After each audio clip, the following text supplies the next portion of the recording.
Ese día de julio era particularmente sofocante. El sol caía a plomo y el aire vibraba con el canto de las cigarras.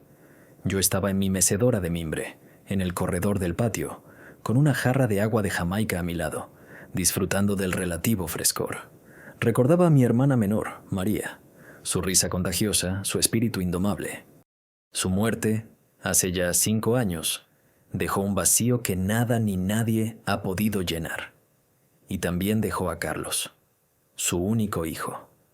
Un muchacho que heredó la belleza de su madre, pero ninguna de su sensatez. Desde la muerte de María, mis interacciones con Carlos se habían vuelto transaccionales. Él aparecía con una historia de desgracias y yo le daba algo de dinero para que desapareciera por unos meses. Era un ciclo doloroso que yo permitía por el amor que le tenía a mi hermana. Pero ese día, el ciclo estaba a punto de romperse de la manera más violenta. La reja de hierro de mi entrada chirrió. Levanté la vista, esperando ver a la vecina, doña Carmen, con su chismorreo diario, pero en su lugar, la silueta alta y delgada de Carlos se recortó contra la luz cegadora de la calle. Tía Estela. Su voz, usualmente llena de una arrogancia despreocupada, sonaba forzada, casi quebrada. Entró en el patio como un torbellino, cerrando la reja tras de sí con un golpe metálico que sobresaltó a los gorriones que picoteaban migas cerca de mis pies. Se veía terrible. Su camisa de lino, sin duda cara, estaba arrugada y manchada de sudor en el cuello. Su cabello, normalmente peinado hacia atrás con gel, caía en mechones desordenados sobre su frente. Y sus ojos, Dios mío, sus ojos, tenían la mirada acorralada de un animal salvaje, rodeados por unas ojeras moradas que hablaban de noche sin dormir. ¿Cómo has estado? Te ves increíble como siempre. La sonrisa que me dedicó no llegó a sus ojos. Era una máscara grotesca de alegría que no engañaría a nadie, y mucho menos a mí, que lo conocía desde que era un bebé. ¿Qué te pasa, Carlos? ¿Qué desgracia te trae por aquí ahora? Pregunté, mi voz más áspera de lo que pretendía. No le ofrecí asiento, no todavía. Él pareció no notarlo, o no le importó. Se pasó las manos por el cabello, un gesto nervioso que siempre precedía a una mentira monumental. Tía, estoy en serios problemas, unos problemas muy, muy graves, comenzó, su voz bajando a un susurro conspirador. Es sobre un negocio, un gran negocio. Iba a ser el proyecto de mi vida. Se sentó sin ser invitado en la silla de cuero de Rafael, un sacrilegio silencioso que me hizo apretar los puños. Invertí todo, tía. Todo lo que tenía. Los ahorros de Isabel, un préstamo que saqué contra nuestra casa. Estábamos construyendo un pequeño hotel boutique en Tulum. Un paraíso. Pero mis socios resultaron ser unos tiburones, unos estafadores. Me falsificaron documentos, inflaron los costos y ahora el proyecto está en quiebra y yo estoy endeudado hasta el cuello. Su relato era un torrente de palabras atropelladas, nombres de empresas que nunca había oído, detalles técnicos de construcción, acusaciones contra hombres sin rostro. Era una historia ensayada, pulida por la repetición, pero llena de agujeros. Mencionó a un tal señor Varela, un supuesto inversor de Monterrey. Yo conocía a los Varela de Monterrey, amigos de Rafael, gente honorable. La historia de Carlos olía a podrido, como la fruta caída bajo el sol. Mientras hablaba, yo recordaba todas las veces anteriores. El negocio de importación de aguacates, que resultó ser una deuda de juego. La emergencia médica de su hijo, que se convirtió en un fin de semana de lujo en Cancún. Cada mentira había sido más elaborada que la anterior. Finalmente, se detuvo, esperando mi reacción. Lo miré fijamente, tratando de encontrar una pizca de verdad en su mirada desesperada. ¿Y cuánto es hasta el cuello, Carlos?, pregunté con una calma gélida. Él tragó saliva. El sudor perlaba su labio superior. 1,5 millones de pesos, tía. Tengo que pagarlos antes de que termine el mes. Hizo una pausa dramática, inclinándose hacia adelante. Esta gente no es como el banco. No envían cartas. Ellos enviaron a 2 hombres a mi casa. Le hablaron a Isabel. Amenazaron con llevarse a los niños. ¡A mis hijos, tía! Ahí estaba, el golpe bajo, el uso de su inocente familia como escudo humano. Sentí una punzada de rabia mezclada con una pena profunda por esos niños y por Isabel, una buena mujer que merecía algo mucho mejor. Pero la rabia era más fuerte. ¿Cómo se atrevía a usar a sus propios hijos para chantajearme emocionalmente? «Por favor, tía Estela», suplicó, y por primera vez su voz pareció genuina, rota por el pánico. «Eres la única persona en el mundo que puede ayudarme. Sé que tienes dinero. La venta del taller de tío Rafael, tus ahorros. Te lo devolveré todo, cada centavo. Te lo juro por la memoria sagrada de mi madre, tu hermana». Esa fue la daga final. Invocar el nombre de María. Sentí que el aire me faltaba. Mi querida hermana, en su lecho de muerte, me había hecho prometer que cuidaría de su niño perdido. Y yo lo había intentado. Vaya que lo había intentado. Pero esto era diferente. No era una pequeña ayuda. Era la totalidad de mi seguridad, el fruto del trabajo de toda una vida junto a Rafael. «Necesito tiempo para pensar, Carlos», dije, mi voz apenas un susurro. Me levanté señalando la puerta. «Es una cantidad de dinero que podría cambiar mi vida. No puedo decidirlo así. Vete ahora. Te llamaré». La desesperación en su rostro se desvaneció, reemplazada por una expresión fría y calculadora que me heló la sangre. «Claro, tía. Tómate tu tiempo», dijo, levantándose. Su tono era ahora casi una amenaza. «Pero recuerda que el reloj no se detiene, ni para mí, ni para mi familia». Lo vi marcharse, su espalda rígida de ira contenida. Me quedé de pie en medio de mi patio, que de repente se sentía frío y extraño.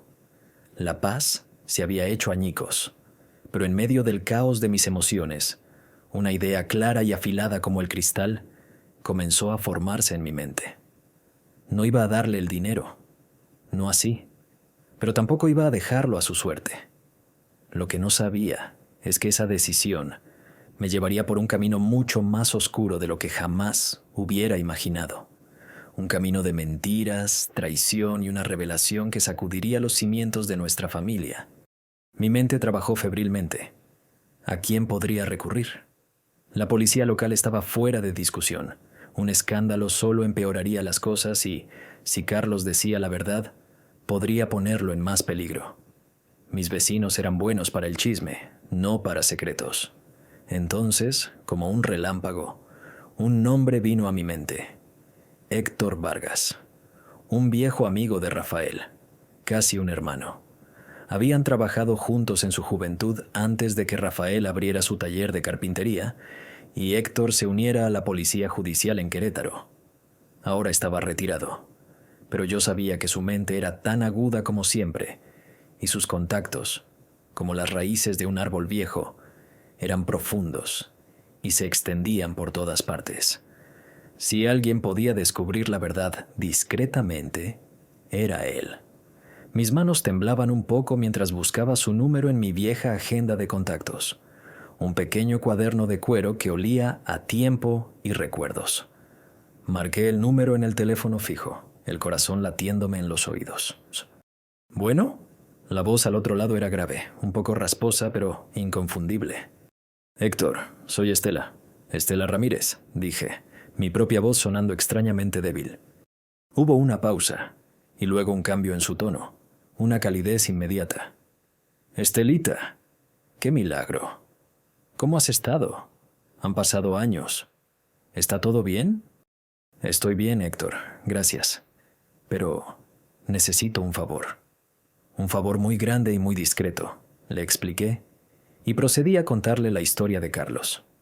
Omití la parte del parentesco al principio, presentándolo como el hijo de una amiga fallecida. Le di todos los detalles que Carlos me había soltado: el supuesto resort en Tulum, los socios estafadores y el nombre clave que mi instinto me decía que era el eslabón débil de su historia. Señor Varela, de Monterrey. Héctor escuchó en silencio, interrumpiendo solo para hacer preguntas precisas. ¿Nombre completo del muchacho? ¿Nombre de la supuesta empresa constructora? ¿Te dio algún número de teléfono? ¿Alguna dirección? Le di lo que tenía, que era muy poco. Entiendo, dijo finalmente, su tono profesional tomando el control. Suena a una estafa clásica, Estela, pero las amenazas son lo que me preocupa. No le des ni un centavo. 1. Dame 24 horas. Haré algunas llamadas. No te muevas de casa y, si vuelve a aparecer, dile que estás consiguiendo el dinero, que necesitas un poco de tiempo. Gana tiempo. Y, Estelita, ten mucho cuidado. Colgar el teléfono me dejó con una extraña mezcla de alivio y pavor. Había puesto en marcha algo que ya no podía detener. Mientras esperaba, las horas se arrastraban como una tortuga herida. Vagué por la casa como un fantasma, incapaz de concentrarme. Abrí el viejo baúl de madera donde guardo las fotografías y saqué un álbum. Allí estaba María, en su fiesta de 15 años, radiante, con una corona de flores en el pelo. Y en otra página, un pequeño Carlos de 5 años, sonriendo sin dientes, abrazado a mis piernas. ¿En qué momento ese niño adorable se había convertido en el hombre desesperado y mentiroso que había estado en mi casa? ¿En qué fallamos? ¿En qué fallé yo? La promesa que le hice a mi hermana en su lecho de muerte pesaba sobre mí como una lápida. Cuídalo, Estela. Él no es malo, solo está perdido. Al día siguiente, justo cuando el sol de la tarde comenzaba a dorar las paredes de mi patio, la reja volvió a chirriar. Era Carlos. Esta vez, su desesperación había sido reemplazada por una agresividad apenas disimulada. Ni siquiera saludó. ¿Y bien, tía? ¿Lo pensaste?, preguntó, su voz dura. Porque mi tiempo se está acabando. Y la paciencia de esa gente también. Estoy en ello, Carlos, respondí, tratando de mantener la voz firme, como me aconsejó Héctor. No es fácil reunir tanto dinero. El banco hace preguntas. Sus ojos se entrecerraron. Paseó la mirada por mi casa, no con nostalgia, sino con la fría evaluación de un tasador. Se fijó en los muebles antiguos de caoba que Rafael había tallado, en mis pocas joyas de plata que brillaban en un pequeño aparador, en la casa misma. Esta casa vale mucho, tía, dijo en voz baja, y sus palabras me enviaron un escalofrío por la espalda. Mucho más que 1,5 millones de pesos. Podrías hipotecarla. Sería rápido. No voy a hipotecar la casa que tu tío y yo construimos, exclamé, la indignación dándome fuerzas. Te dije que estoy consiguiendo el dinero. Ahora vete. Me pones nerviosa y no puedo pensar. Me lanzó una mirada llena de veneno, una mirada que nunca antes le había visto. Más te vale que sea verdad, tía. Más te vale, murmuró antes de darse la vuelta y salir, dando un portazo que hizo temblar los cristales de las ventanas. Me derrumbé en la silla, temblando. Esto era peor de lo que pensaba. Ya no era solo una mentira para obtener dinero. Había una oscuridad en él, una codicia que era aterradora. Fue en ese momento que sonó el teléfono. Salté del susto. Era Héctor. «Estela», dijo, y su tono era tan grave que supe que las noticias eran malas. «Lo tengo, y no te va a gustar». «Dime», susurré. «No hay ningún proyecto hotelero en Tulum. La empresa constructora que mencionó no existe. Y mi amigo, el verdadero señor Varela de Monterrey, nunca ha oído hablar de Carlos Ramírez. Todo es mentira». Hizo una pausa. «La verdad es mucho más sucia. Tu sobrino no es un empresario fracasado. Es un jugador. Un adicto.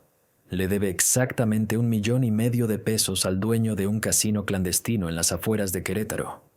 Un hombre muy peligroso, conocido por no andarse con juegos. Las amenazas son reales, Estela, pero no son por un negocio, son por deudas de juego». El mundo se detuvo. Sentí como si me hubieran golpeado en el estómago. Juego. Una adicción que se había comido su dinero, su honestidad y ahora amenazaba con devorar a su familia. El dolor fue agudo. un dolor por mi hermana, por la inocencia perdida de ese niño de la foto.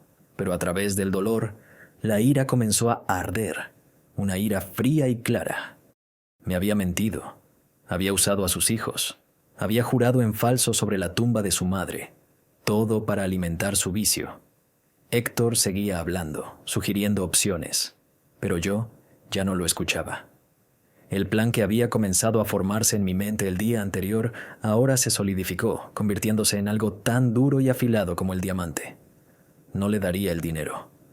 Darle dinero sería como darle una pistola cargada. Eso no lo salvaría, solo pospondría su destrucción y la de su familia. Number. Iba a salvarlo a mi manera. Iba a darle la lección más dura y amarga de su vida. Una lección que nunca olvidaría. Miré alrededor de mi casa, mi santuario. Ya no era solo un hogar. Se había convertido en mi arma. Al día siguiente llamé a Carlos. Mi voz era tranquila, resignada. Una actuación digna de una nominación al Ariel. Carlos, hijo, comencé, inyectando un temblor de fragilidad en mi tono. Lo he pensado mucho. Tienes razón. La familia es lo primero. Pero no tengo el dinero en efectivo. El banco me pone demasiados problemas. La única manera es con la casa. Hubo un silencio al otro lado de la línea, un silencio cargado de anticipación. Podía casi oír los engranajes girando en su cabeza.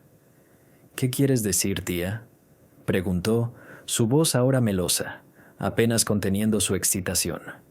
Hablé con un abogado amigo, el licenciado Morales. Me dijo que la forma más rápida es que yo te ponga a ti en el testamento, hacerte el único heredero.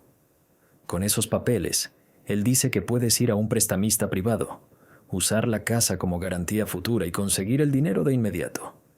Es un poco irregular, pero es la única forma de conseguirlo antes de fin de mes. Una vez que resuelvas tus problemas y me devuelvas el dinero, rompemos ese testamento y hacemos uno nuevo, como debe ser. La trampa era burda, casi insultante en su simplicidad. Pero yo conocía a Carlos.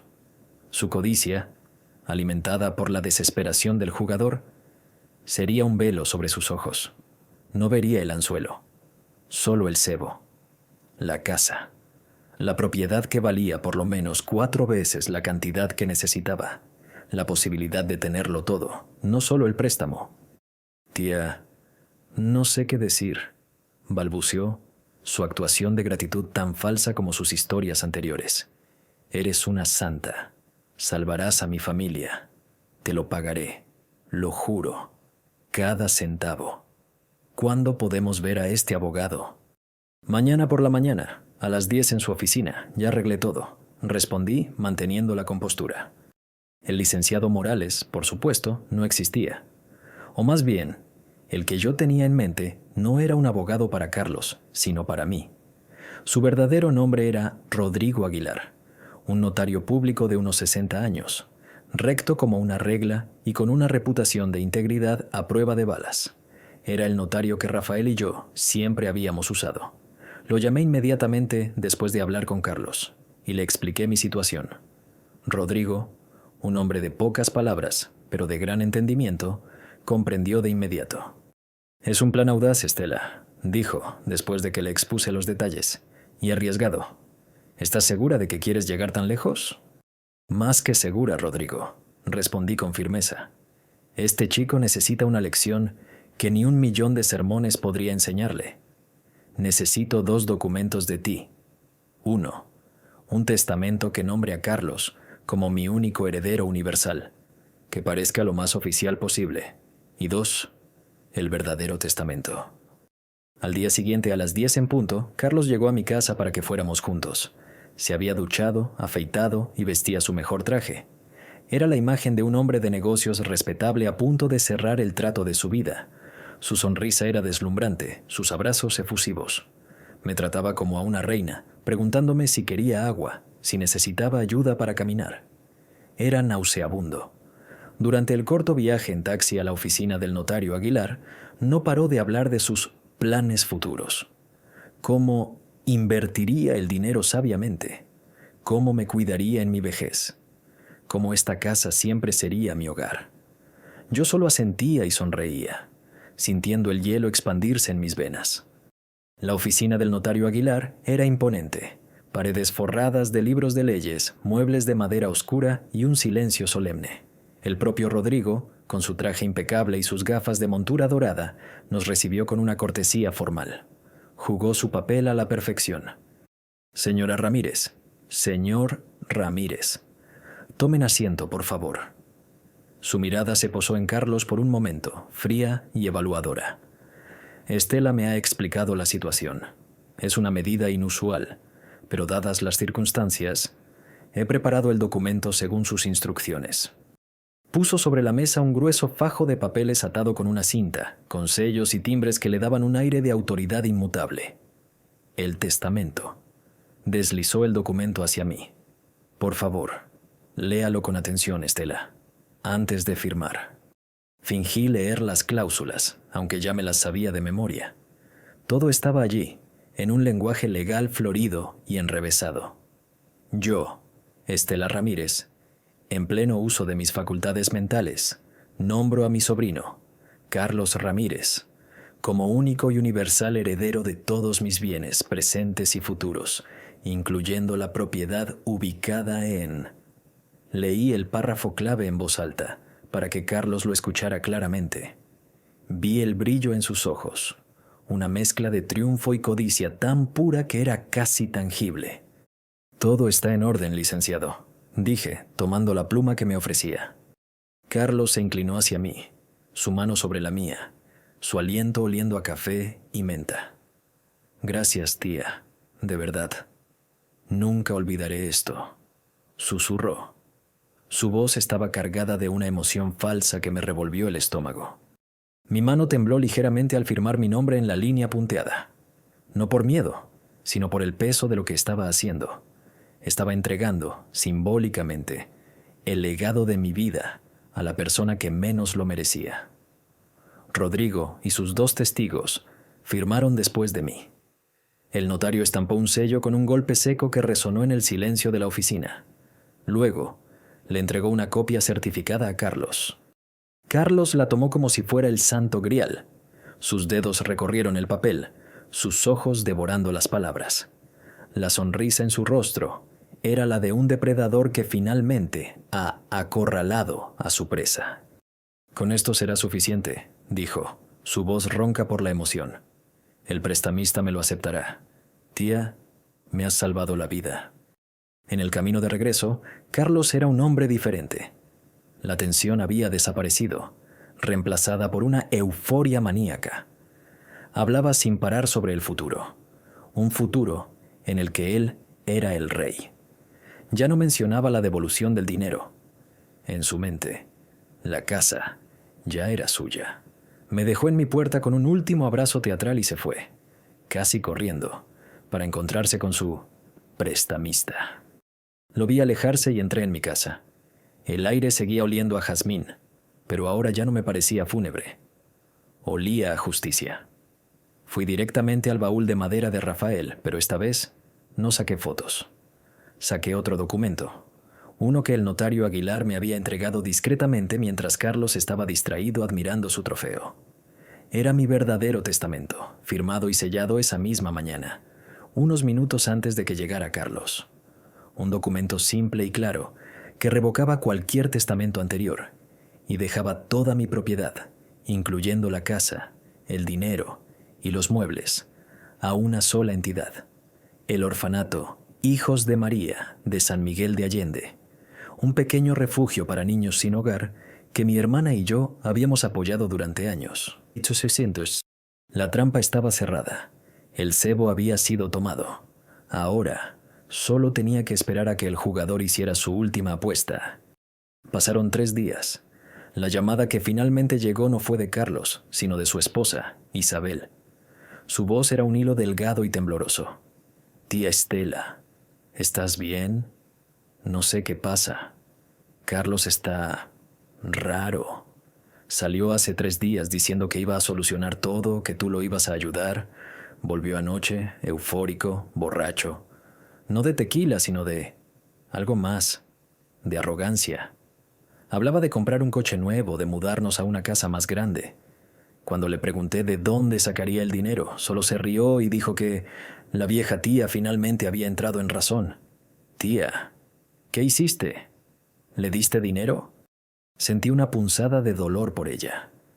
Isabel era una buena mujer, atrapada en la red de mentiras de su marido. Tranquila, hija, le dije con una calma que no sentía. Hice lo que tenía que hacer para proteger a la familia. Pronto todo se aclarará. Solo confía en mí y pase lo que pase, cuida a tus hijos. No podía decirle la verdad, no todavía. Eso solo la pondría en peligro. Mi conversación con Isabel me confirmó que el veneno de la codicia ya corría por las venas de Carlos. Estaba celebrando una victoria que no había ganado, gastando un dinero que no tenía, sobre la base de una mentira que yo había construido para él. Y supe, con una certeza helada, que no tardaría en cometer su siguiente error. Y no me equivoqué. Sucedió esa misma tarde. Yo estaba en la cocina, preparando un caldo de pollo, cuando la reja de la entrada no chirrió, sino que fue abierta con un empujón brusco y seguro. Un momento después, Carlos entró en mi cocina. No estaba solo. Detrás de él venía un hombre corpulento, de rostro impasible y ojos pequeños y oscuros como pedazos de obsidiana. Vestía un traje negro que parecía demasiado apretado para sus hombros anchos, y una cadena de oro gruesa brillaba sobre su camisa de seda. No necesitaba que nadie me lo presentara. Su aura de violencia y poder era tan palpable como el calor del fogón. Era el acreedor, el dueño del casino, el hombre al que mi sobrino le debía la vida. «Tía, qué bueno que te encuentro», dijo Carlos con una jovialidad forzada, evitando mi mirada. No me pidió permiso para entrar, ni para traer a un extraño a mi hogar. Se movía por mi cocina como si ya fuera suya. «Te presento al señor Ferrero. Es mi socio de negocios. Estábamos por la zona y quería que conociera la propiedad». La propiedad, no tu casa. El cambio de lenguaje fue sutil, pero para mí sonó como un trueno. El señor Ferrero no dijo nada. Simplemente me dedicó una inclinación de cabeza casi imperceptible, y sus ojos de tiburón recorrieron la cocina, evaluando los azulejos antiguos, la alacena de madera, antes de pasar al resto de la casa. Carlos actuaba como un guía turístico. Como ve, señor Ferrero, es una construcción sólida, estilo colonial, mucho potencial. El patio central es una maravilla, y la ubicación, inmejorable. Caminaron por el pasillo hacia la sala, y yo los seguí a una distancia prudente, mis manos apretadas en mi delantal. Mi corazón martilleaba contra mis costillas, pero mi rostro permanecía impasible, una máscara de frágil ancianidad. El tal Ferrero caminaba lentamente, tocando las paredes, golpeando suavemente con los nudillos los marcos de las puertas. No estaba admirando la arquitectura, estaba calculando el valor de su inversión, de su garantía. Se detuvo frente al gran retrato de Rafael que cuelga sobre la chimenea. ¿Y este?, preguntó. Su voz era un murmullo grave y áspero. «Mi difunto tío», respondió Carlos con una ligereza escalofriante. «Un buen hombre. Trabajó toda su vida por esta casa». Luego se inclinó hacia Ferrero y, creyendo que yo no podía oírlo, susurró. «Pero la tía ya está grande. No le queda mucho tiempo. Es cuestión de paciencia. En cuanto ella falte, la casa será mía y su deuda estará más que saldada». Esa fue la frase, la estocada final, la traición absoluta. Oír esas palabras de la boca del hijo de mi hermana, en la casa que mi marido construyó, bajo la mirada de su retrato, fue como tragar vidrio molido. Todo el amor residual que pudiera haber sentido por él se evaporó en ese instante, dejando solo un desierto de desprecio. En ese momento, si hubiera tenido un arma en la mano, no sé de lo que habría sido capaz. Pero mi arma era otra. Era más lenta, más silenciosa y mucho más cruel. Ferrero se volvió hacia Carlos, ignorándome por completo. «Tienes una semana», dijo, su voz sin inflexiones. «Una semana para que tu tía se decida a vender o para que me traigas el 1,5 millones.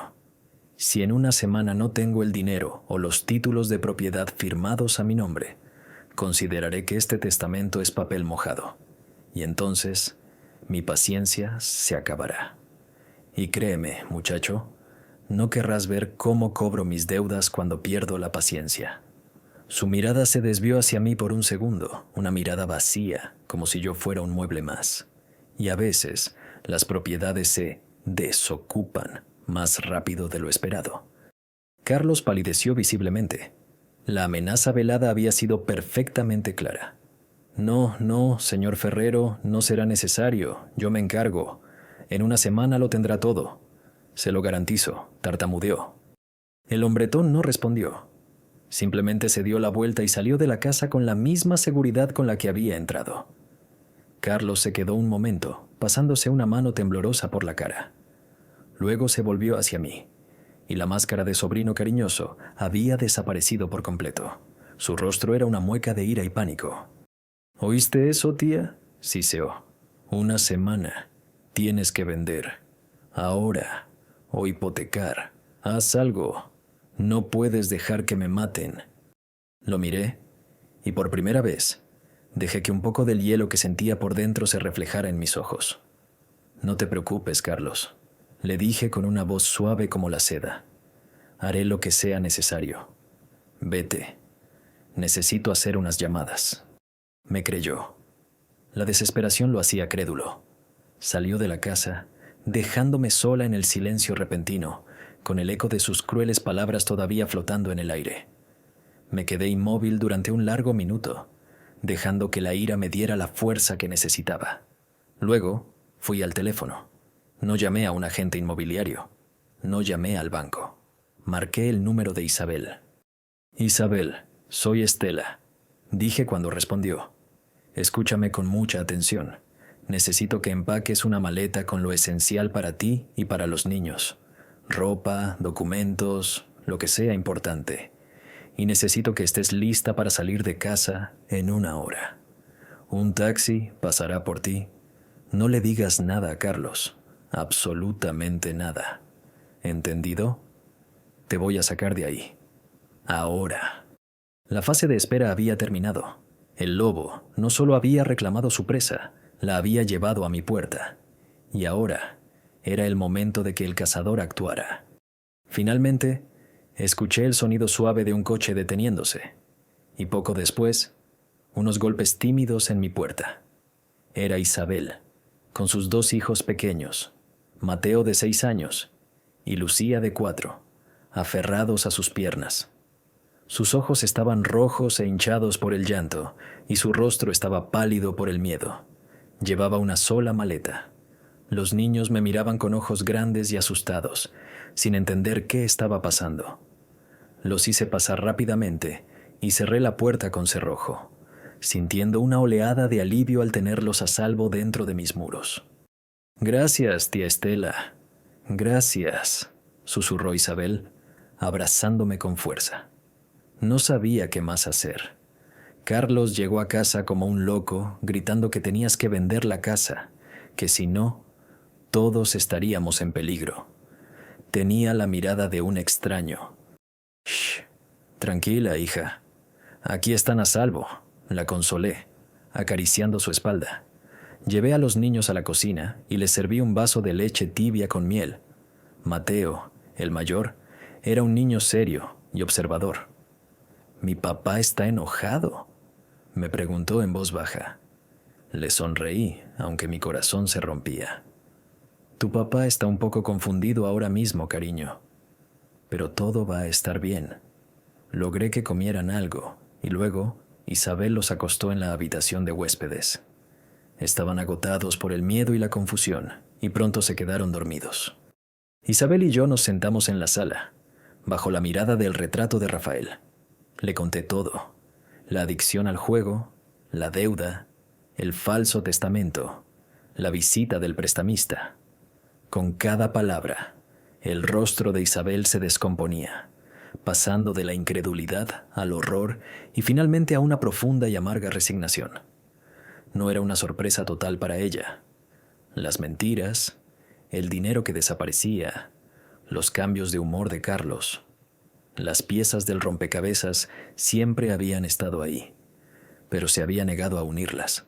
Ahora, la imagen completa era ineludible y monstruosa. Lo sospechaba, admitió, las lágrimas corriendo silenciosamente por sus mejillas. Encontré recibos de casas de empeño, llamadas de números extraños a altas horas de la noche, pero él siempre tenía una excusa. Y yo le creía, o quería creerle. ¿Tan bajo ha caído? ¿Usarnos a nosotros, a sus propios hijos, de esa manera? La adicción es una enfermedad terrible, Isabel, le dije con suavidad, aunque la rabia hacia Carlos seguía ardiendo en mí. Lo consume todo. No es excusa para su crueldad, pero es la razón. Ahora lo importante es que tú y los niños estén a salvo, y que Carlos enfrente las consecuencias de sus actos, unas consecuencias que él mismo ha elegido. Mientras hablábamos, planeábamos los siguientes pasos. Isabel no podía volver con él, no después de esto. Acordamos que se quedaría conmigo por el momento. Mañana, contactaríamos a un abogado de familia.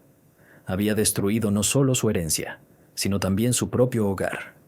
El resto de la tarde y la noche pasaron en una calma extraña. Isabel, agotada emocionalmente, se durmió temprano en un sofá. Yo me quedé despierta, escuchando el silencio de la casa, un silencio que pronto sería roto. Sabía que Carlos no tardaría en descubrir la ausencia de su familia, y sabía que su primer y único instinto sería venir aquí. La confrontación era inevitable. Y llegó. Pasada la medianoche, unos golpes violentos sacudieron la puerta principal de madera. No eran los golpes de un visitante, sino los puñetazos de un hombre enfurecido. ¡Bum! ¡Bum! ¡Bum! El sonido retumbó en toda la casa. «Tía Estela, abre esta puerta. Sé que están ahí. ¿Dónde está mi familia?» Isabel se despertó de un salto, con el terror dibujado en su rostro.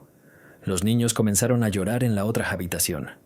Le hice una seña de que se quedara quieta y en silencio, y fui hacia la puerta principal. No la abrí. Me paré junto a ella, mi espalda contra la pared fría. «Carlos, vete, estás borracho y estás asustando a los niños», grité a través de la madera. «No me iré a ningún lado sin mi esposa y mis hijos, y sin el dinero. Abre o tumbaré esta maldita puerta», rugió. Podía oír su respiración agitada, casi animal, al otro lado. «No hay dinero, Carlos», dije, mi voz sonando sorprendentemente firme. «Se acabó. Te di todas las oportunidades del mundo y las desperdiciaste. Vete a casa y duerme la mona. Hablaremos mañana». «Mentirosa», gritó, y un golpe ensordecedor hizo vibrar la puerta en su marco. «Me prometiste el testamento. Vi los papeles. La casa es mía, y todo lo que hay dentro también, incluyendo a mi familia». Ese fue el momento de revelar la primera carta. «Ese testamento no vale ni el papel en el que está impreso, Carlos», dije con una calma deliberada. «Fue una mentira, una trampa para que mostraras tu verdadera cara. Y vaya que la mostraste». Hubo un silencio al otro lado, un silencio atónito, incrédulo. Podía imaginar su rostro, la comprensión comenzando a amanecer en su mente nublada por el alcohol y la ira. ¿Qué estás diciendo?», tartamudeó. «Digo que no hay herencia, Carlos, no para ti. Digo que me mentiste, me amenazaste y planeaste esperar mi muerte para quedarte con todo. Digo que traje a tu socio de negocios a mi casa. Lo oí todo y lo grabé todo. Esta última parte era una mentira, pero una mentira necesaria». El silencio se rompió por un grito de pura furia primitiva. «¡Vieja bruja! ¡Me las pagarás! ¡Te arrepentirás de esto!». Comenzó a patear la puerta con una violencia demencial. La madera vieja crujía y gemía bajo los embates. Isabel ahogó un sollozo. Fui a la sala y tomé el teléfono. No llamé a la policía, llamé a Héctor Vargas. «Héctor, está aquí», dije en voz baja. «Está intentando derribar la puerta». «No te preocupes, Estela. Ya están en camino. respondió su voz tranquila. Mantén la calma. Ya casi termina. Los golpes continuaron durante lo que pareció una eternidad. Cada golpe era un martillazo contra mis nervios. Pero me mantuve firme. Estaba protegiendo a 2 generaciones de mi familia de la locura de un hombre. Finalmente, escuché el sonido de sirenas a lo lejos, acercándose rápidamente. Las luces rojas y azules comenzaron a bañar las paredes de mi sala, pintando patrones danzantes de justicia inminente. Los golpes en la puerta cesaron abruptamente. Escuché voces masculinas firmes afuera, el sonido de una breve lucha, y luego el clic metálico de unas esposas cerrándose. Me asomé con cautela por la ventana. 2 policías tenían a Carlos inmovilizado contra el coche patrulla. Se retorcía y gritaba insultándome, llamándome ladrona, traidora. Su rostro estaba desfigurado por la rabia. Al verme en la ventana, sus ojos se encontraron con los míos. En ellos no vi remordimiento, solo un odio puro y profundo. Y supe que esto no había terminado, solo había cambiado de escenario. Pasamos la mañana haciendo llamadas. La primera, a mi notario, Rodrigo Aguilar, para informarle de los acontecimientos. «Hiciste lo correcto, Estela», me dijo con su voz serena. «A veces, la única forma de salvar a alguien de ahogarse es dejar que toque fondo. Ahora debemos ser rápidos y metódicos». La segunda llamada fue de Isabela, su hermana en Guadalajara, explicándole a medias la situación y pidiéndole si podía acogerla a ella y a los niños por un tiempo, para sacarlos del epicentro del desastre. Su hermana, sin dudarlo, aceptó. El plan era que se fueran al día siguiente, dándonos tiempo para organizar la tercera y más importante llamada, a un abogado de familia recomendado por Rodrigo. El abogado, un hombre enérgico llamado Mateo Herrera, nos recibió esa misma tarde. Le expusimos la situación completa, sin omitir los detalles más sórdidos. Escuchó con atención, tomando notas, su expresión endureciéndose con cada revelación. «Lo que ha hecho el señor Ramírez es condenable en muchos niveles», dijo finalmente. «Isabel, tienes bases más que suficientes para solicitar el divorcio y la custodia total de tus hijos, alegando comportamiento irresponsable, adicción y poner en peligro el bienestar de los menores. Estela, podemos solicitar una orden de restricción permanente contra él en cuanto sea liberado». Mientras planeábamos la estrategia legal, otra parte de mi plan ya estaba en marcha, una que yo no controlaba del todo. Sabía que la noticia del arresto de Carlos llegaría a oídos del señor Ferrero. No sabía cómo, pero en el inframundo de los casinos clandestinos y los préstamos usureros, la información viaja más rápido que el viento. Imaginaba la furia de Ferrero al descubrir que su deudor estaba en la cárcel y que el testamento que garantizaba su pago era un fraude. No era a Carlos a quien temía en ese momento, era a la reacción impredecible de ese hombre frío y violento. Mi temor se hizo realidad esa noche. Estaba sentada en el patio, tratando de encontrar un poco de paz en la quietud de la noche, cuando el teléfono sonó. El identificador de llamadas mostraba un número desconocido. Dudé, pero mi instinto me dijo que debía contestar. «¿Señora Ramírez?», preguntó una voz grave y áspera que reconocí al instante. Era él, Ferrero. «Soy yo», respondí, mi corazón dando un salto doloroso. «Parece que su sobrino y yo hemos sido víctimas de un malentendido», dijo. Su tono era peligrosamente calmado. «Y parece que usted es la autora de ese malentendido. Tiene usted mucho valor, señora, o es muy estúpida. Aún no lo decido». «No sé de qué me habla», mentí, tratando de ganar tiempo. Una risa seca, sin humor, salió del auricular. «Oh, creo que sí lo sabe. Sabe de 1,5 millones de pesos. Sabe de un testamento falso. Y sabe que su sobrino me ha estado tomando el pelo. Pero como él ahora está indispuesto, la deuda moral, por así decirlo, recae sobre usted. Usted creó el problema. Usted lo soluciona». «La deuda de Carlos es de Carlos», repliqué, mi voz temblando a pesar de mis esfuerzos. «Es un asunto entre ustedes». «Se equivoca», dijo, y su voz bajó un tono, volviéndose seda y acero. Se convirtió en mi asunto en el momento en que usted usó mi dinero como cebo en su pequeño drama familiar. Su sobrino me pagará. Siempre pagan. Pero su engaño requiere una compensación aparte. Considere esto un aviso amistoso. No me gusta que me hagan parecer un tonto. Y tengo una memoria excelente. Y colgó. Me quedé con el teléfono en la mano, un pedazo de plástico frío que de repente se sentía como un arma apuntándome. La amenaza no había sido explícita, pero era inequívoca. No vendría a golpear mi puerta como Carlos. Su venganza sería más sutil, más fría. Podría ser un accidente, un incendio, un robo que saliera mal. Había despertado a un monstruo mucho más peligroso que mi sobrino. A la mañana siguiente, mientras ayudaba a Isabel y a los niños a prepararse para su viaje a Guadalajara, la realidad de mi situación me golpeó con toda su fuerza. Al intentar darle una lección a Carlos, me había puesto a mí misma y a la herencia de mi hermana en el punto de mira de un criminal. Miré a mis sobrinos nietos, jugando inocentemente en el suelo con unos viejos juguetes de madera de Rafael. ¿Valía la pena arriesgarlo todo? Por un momento, la duda me asaltó. Quizás debería haberle dado el dinero a Carlos. Quizás debería haber vendido la casa y haberme mudado a un lugar tranquilo y anónimo. Pero entonces vi el rostro de Isabel. Por primera vez en años, había una chispa de esperanza en sus ojos. Estaba asustada, sí, pero también estaba libre. Libre de las mentiras, del abuso emocional, de la constante ansiedad. Y supe que no podía dar marcha atrás. Había iniciado una guerra en dos frentes, y rendirse no era una opción.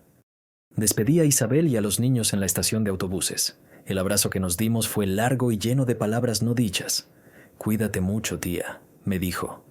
«No sé cómo pagarte esto». «Con que tú y los niños sean felices, es suficiente pago», le respondí, besando las frentes de los pequeños. Ver el autobús alejarse, llevándose una parte de mi familia hacia un futuro incierto pero esperanzador, reforzó mi determinación. Regresé a una casa completamente silenciosa. La ausencia de los niños, de la atención de Isabel, la hacía sentir enorme y vacía. Ahora estaba sola, sola con mis pensamientos, con mi plan y con la amenaza latente de un hombre sin escrúpulos. Fui a la oficina de mi abogado esa misma tarde. «Herrera, tenemos que acelerar las cosas», le dije. «Necesito la orden de restricción para Carlos en cuanto ponga un pie en la calle. Y necesito su consejo sobre algo más, sobre el señor Ferrero». Le conté de la llamada. La expresión de Herrera se volvió sombría. «Esto complica las cosas», admitió. «Ferrero no es un matón cualquiera. Es inteligente y es vengativo. No podemos ir a la policía con esto. Es su palabra contra la de él y no tenemos pruebas. Pero tampoco podemos ignorarlo». «Entonces, ¿qué hacemos?», pregunté. Herrera se quedó pensativo un momento, tamborileando con sus dedos sobre el escritorio. «Hacemos lo que los animales acorralados hacen», dijo finalmente, mirándome a los ojos. «Contraatacamos. Pero no con la fuerza, sino con la astucia. Usted le quitó a Ferrero su garantía. Ahora, vamos a quitarle a Carlos su única moneda de cambio restante, su silencio». No entendí de inmediato. «¿Qué quiere decir?» «Quiero decir», explicó Herrera, una sonrisa astuta dibujándose en su rostro, «que vamos a hacerle a Carlos una visita a la cárcel y vamos a ofrecerle un trato que no podrá rechazar, un trato que enfrentará a un monstruo contra otro». Nos condujeron a una pequeña sala de visitas sin ventanas, amueblada únicamente con una mesa de metal atornillada al suelo y dos sillas a cada lado. Unos minutos después, trajeron a Carlos. El cambio en él era impactante. El traje caro había sido reemplazado por un uniforme gris descolorido. Su rostro estaba pálido y sin afeitar, y la arrogancia en sus ojos había sido suplantada por una mezcla de resentimiento hosco y un miedo apenas contenido. Cuando me vio, su expresión se endureció. «¿Qué haces aquí?», escupió. Su voz era un gruñido bajo. «Vienes a regodearte, ¿verdad? A ver cómo tu propio sobrino se pudre en este agujero gracias a ti». No estoy aquí para regodearme, Carlos.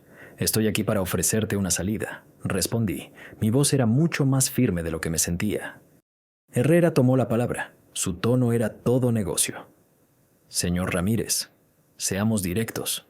Se enfrenta a varios cargos. Intento de allanamiento, amenazas, alteración del orden público. Además, su esposa, mi clienta, va a solicitar el divorcio y la custodia total de sus hijos. Y mi otra clienta, su tía, va a solicitar una orden de restricción permanente. Su vida, tal como la conocía, ha terminado. Carlos nos miró con odio, pero no dijo nada. La mención de Isabel y los niños pareció golpearlo más fuerte que cualquier otra cosa. Sin embargo, continuó Herrera, inclinándose hacia adelante, hay una forma de mitigar los daños, una forma de que usted no pase los próximos años en la cárcel y de que, quizás, algún día, sus hijos quieran volver a verlo. No voy a pedirle perdón a ella, dijo Carlos, refiriéndose a mí. Ella me tendió una trampa. No le pedimos que se disculpe, intervino Herrera. Le pedimos que coopere. Sabemos de su deuda con el señor Ferrero. Y el señor Ferrero ahora sabe que usted no tiene cómo pagarle. ¿Qué cree que pasará cuando salga de aquí, sin dinero, sin familia y sin casa? El miedo finalmente rompió la coraza de ira en el rostro de Carlos. El color desapareció de sus mejillas. Conocía la respuesta tan bien como nosotros. Ferrero no lo mataría. Eso sería demasiado rápido. Lo destruiría lentamente. Lo convertiría en un ejemplo. ¿Qué quieren?, susurró, su desafío evaporándose. Queremos que testifique, dijo Herrera, dejando caer las palabras sobre la mesa como si fueran piedras. Queremos que presente una denuncia formal contra el señor Ferrero, por usura, por amenazas, por extorsión. Usted es la víctima en esa relación, Carlos. Un adicto al juego al que un criminal le prestó dinero a tasas de interés imposibles y luego lo amenazó a él y a su familia. Queremos que le cuente a la policía todo. Los detalles del casino clandestino, los nombres de los otros matones, las fechas y horas de las amenazas. Todo. Carlos nos miró como si estuviéramos locos. ¡Me matará! Si abro la boca estoy muerto. Ferrero tiene contactos en todas partes, incluso aquí dentro. Él cree que usted abrirá la boca de todos modos, repliqué yo, hablando por primera vez desde mi oferta inicial. Te considera un cabo suelto, un soplón en potencia. Tu silencio no te comprará seguridad, solo te comprará tiempo hasta que decida que ya no le sirves. Al denunciarlo, te conviertes en un testigo protegido por el Estado. Te pondrán en un programa de protección. Te darán una nueva identidad, en otro lugar, lejos de aquí. Es tu única oportunidad de empezar de cero. Una oportunidad que no mereces, pero que te estamos ofreciendo. El conflicto era visible en su rostro. La lealtad del submundo contra el instinto de supervivencia más básico. Sabía que teníamos razón. Callado o hablando, Ferrero era una sentencia de muerte. Hablando, al menos, tenía una pequeña posibilidad. ¿Y qué ganan ustedes con esto?, preguntó, sus ojos entrecerrados por la sospecha. Ustedes me odian. Lo que nosotros ganamos es simple, dijo Herrera. Ganamos que un criminal peligroso como Ferrero sea puesto tras las rejas, donde pertenece. Ganamos que la amenaza contra su tía desaparezca. Y yo, como abogado de su esposa, gano que usted esté a miles de kilómetros de distancia de ella y de sus hijos, permitiéndoles vivir en paz. En cuanto a su tía, Herrera me miró.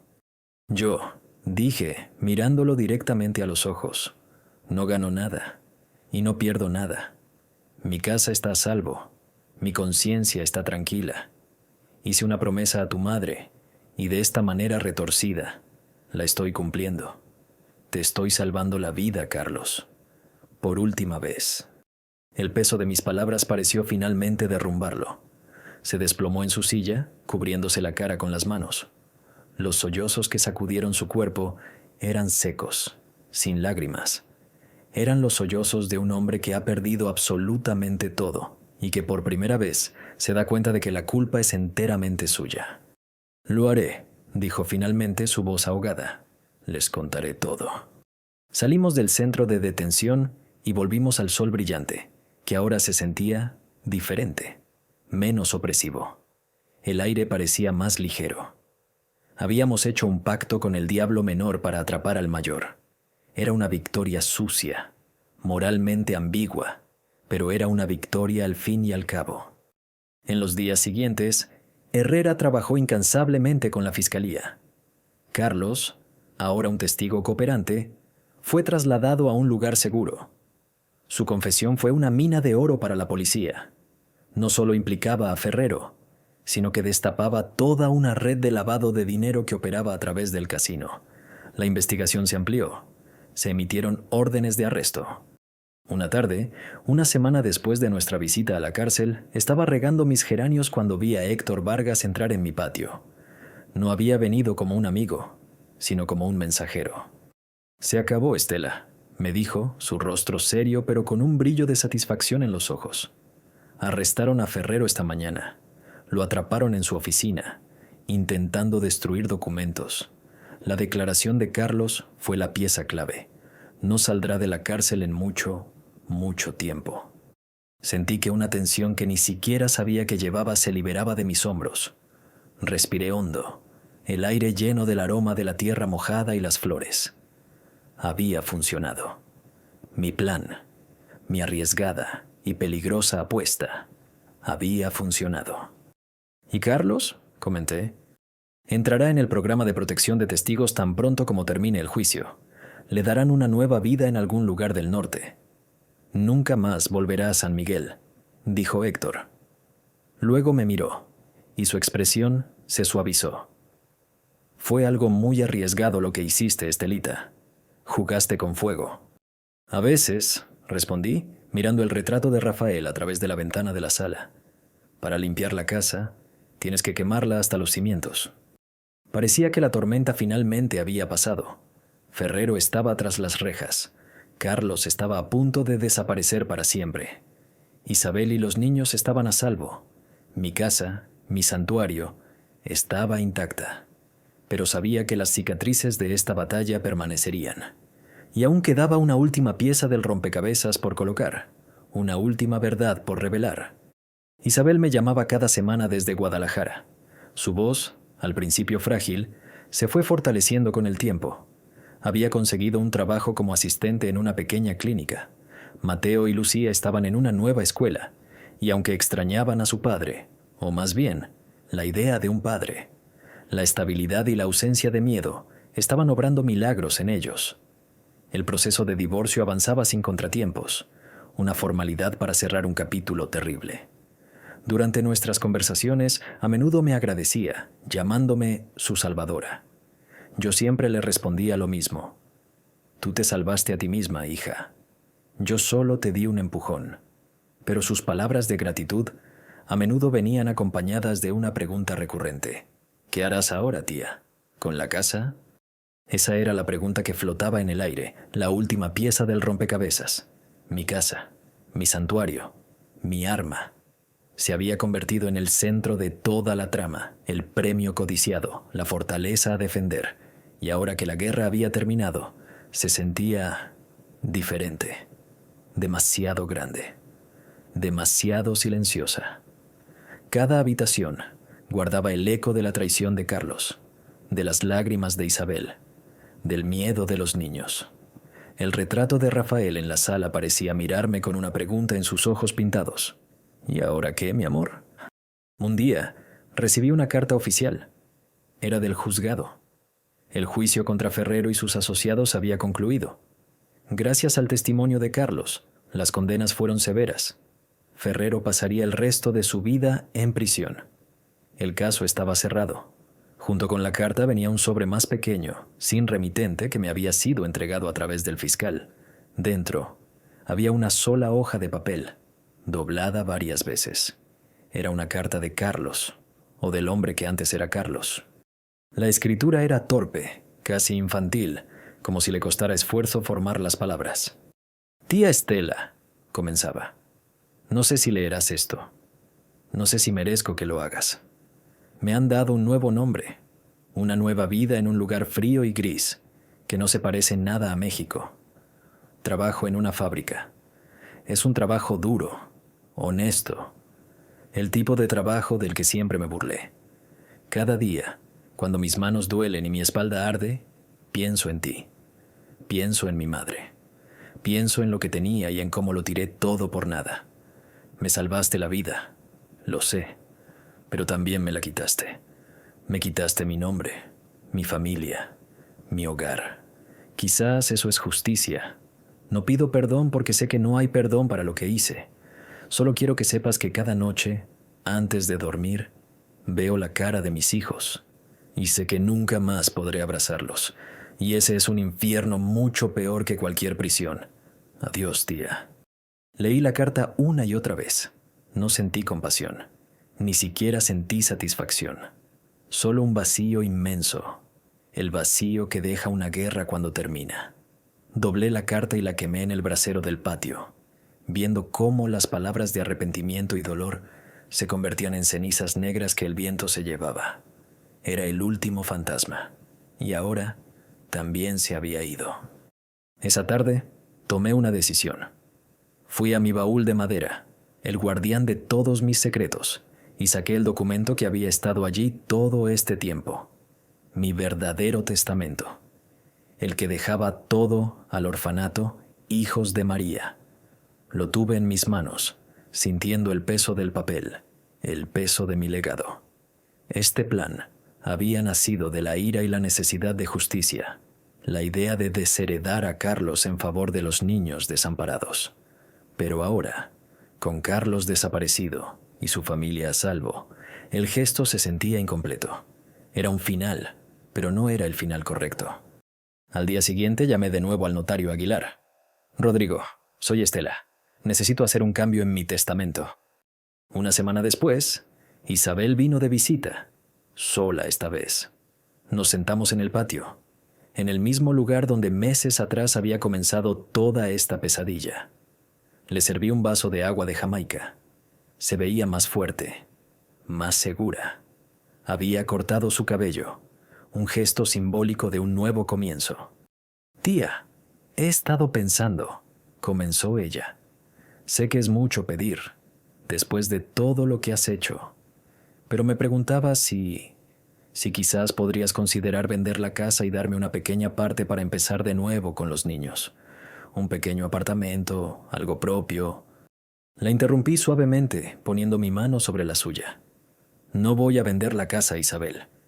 Vi la decepción cruzar su rostro y me apresuré a continuar. Y no voy a darte una pequeña parte. Saqué un sobre de mi delantal y se lo entregué. Ella lo abrió con manos temblorosas. Dentro había una copia de mi nuevo, y ahora sí, definitivo testamento. Ella leyó el documento, sus ojos moviéndose rápidamente sobre las cláusulas legales. Su respiración se detuvo. Levantó la vista hacia mí, sus ojos llenos de lágrimas. Pero esta vez no eran de tristeza, sino de una incredulidad abrumadora. No entiendo, tía, susurró. ¿La mitad para mí y los niños? ¿Y la otra mitad para el orfanato? Asentí. Esta casa se construyó con amor, Isabel. El amor de Rafael y el mío. La codicia de Carlos casi la destruye. No permitiré que su sombra siga manchándola. La mitad de esta casa y de todo lo que poseo es para ti y mis sobrinos nietos. Es vuestro derecho. Es el legado de vuestro abuelo Rafael. Es lo que él habría querido. Les dará la seguridad que Carlos les robó. ¿Y la otra mitad?, preguntó todavía aturdida. La otra mitad es para los hijos de María, el orfanato. Es el legado de tu suegra, mi hermana. Ella siempre tuvo un corazón para los niños que no tenían nada. De esta manera, el legado de ambos, de Rafael y de María, vivirá. Uno cuidando de su propia sangre y el otro cuidando de los hijos de nadie. Le sonreí. La casa no se vende, se comparte. Su propósito ya no es ser una fortaleza, sino un ancla. Una mitad para que eches raíces y la otra para que otros puedan empezar a crecer. Isabel se derrumbó en mis brazos, sollozando, pero esta vez era el llanto catártico de la gratitud y el alivio. la había liberado no solo de un marido abusivo, sino también de la incertidumbre de su futuro. Le había devuelto una parte de la herencia que le correspondía a sus hijos. Las cenizas del plan original, nacido de la venganza, se habían convertido en las semillas de 2 nuevos comienzos. La primera manifestación tangible de este cambio vino del orfanato Hijos de María. Una mañana, la directora del orfanato, una monja enérgica llamada Hermana Teresa, se presentó en mi puerta acompañada por un pequeño grupo de los niños más mayores. Traían con ellos un modesto ramo de flores silvestres y una tarjeta hecha a mano. «Doña Estela», dijo la hermana Teresa, sus ojos brillando de gratitud. «Nos hemos enterado de su increíble generosidad. No tenemos palabras para agradecerle. Su donación cambiará la vida de estos niños. Significa techos sin goteras, libros nuevos, la posibilidad de contratar a otro maestro. Significa esperanza». Me invitaron al orfanato al domingo siguiente para una pequeña celebración. Fui, y lo que encontré allí me conmovió hasta lo más profundo. Los niños habían preparado una pequeña obra de teatro y cantaron canciones para mí. Vi sus rostros, llenos de una alegría y una inocencia que contrastaban brutalmente con la codicia y el engaño que habían casi destruido mi vida.